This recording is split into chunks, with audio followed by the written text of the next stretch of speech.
The first thing that you need to do to be able to publish something to the web is to set up your website. We're using cPanel, which is at mccdgm.net/cPanel. Now you've been assigned a password and a username. I have several. I'm going to use Mary for this one. And you will use what was assigned to you, which should be some combination of your first name, last name. It's all inside of the classroom. When you first start, it's going to tell you to change your password. Now, your new password should have a combination of letters, numbers, capital and lowercase.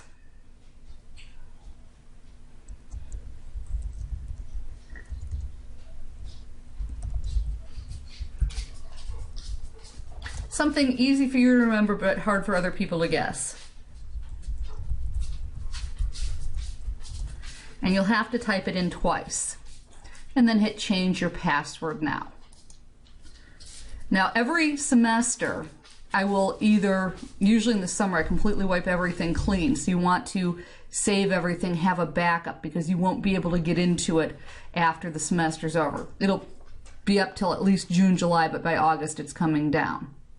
Once you're in here, it's going to tell me that my password has been changed in all of these areas. That's fine. I'm going to hit go back, and it's going to have me log in again with the new password. If you run into problems, I can always reset your password for you again. It has getting started help. It's not a bad idea to view their video tutorials. I've already seen them, and I'm not going to play them in this video, but you probably should watch them. We're going to ignore most of this for our class, the top applications. We'll do something with with WordPress once, so I will show you how to use that. We're not going to really be using any of the automated things. We're not going to be setting up webmail in this class. Pretty much, you're going to work with two things here. You're going to work with your file manager and possibly your FTP accounts. So when I go into my file manager, and I'm typically going to go into the web group public_HTML, you're going to see that I have multiple folders in here. I have index.html, and that's really important because index is named, when it's named index.html, that's what opens up by default. So my web address for that file would be mary.mccdgm.net, and that I don't have to type anything in. Index is the default page. This is what shows up. And if I were to put /index.html here, you'd see it's the exact same page. So you use index, and it has to be lowercase. I don't want you using spaces or uppercase letters in any of your file names. That's critically important.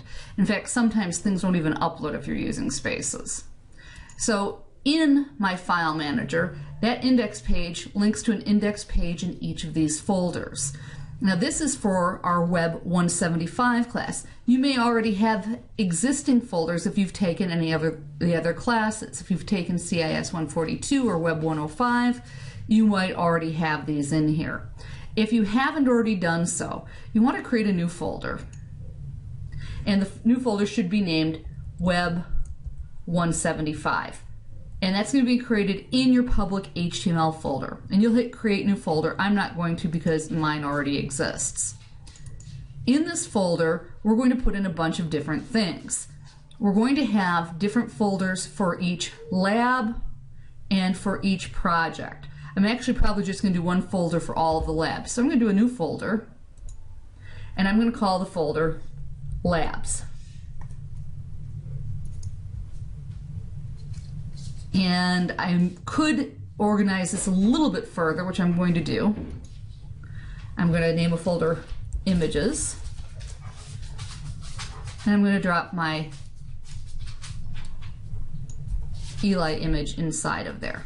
Now typically if I was doing a full website, I would also have a folder for, and I'll go ahead and include that, cascading style sheets.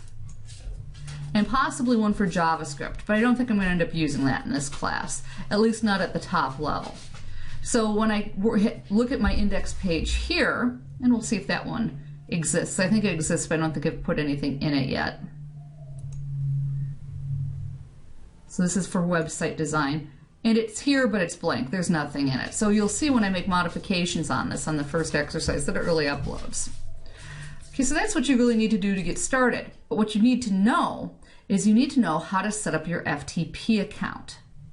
Now you can set up separate accounts if you want to. I sometimes set up a separate account for each of my subfolders, but the easiest thing to do is just use the default account, which is whatever your username was assigned with your normal password, and you can click on the Configure FTP Client. And this is going to give us the information that we need to go on to the next video where we set up our Dreamweaver FTP software. Remember, FTP stands for File Transfer Protocol, and that's how you're going to upload your pages and your images and all of your files into your server. So this has directions for several different things. It doesn't tell you Dreamweaver, but this is really what you need to know. My username is Mary, and my FTP server is ftp.mary.mccdgm.net. The other thing that you need to remember is that everything that we're going to use is inside of public_HTML. And then I'm going to set it to the Web 175 folder. So I'm going to go ahead and stop this video here, and we'll pick it back up for the next video with setting up a site in Dreamweaver.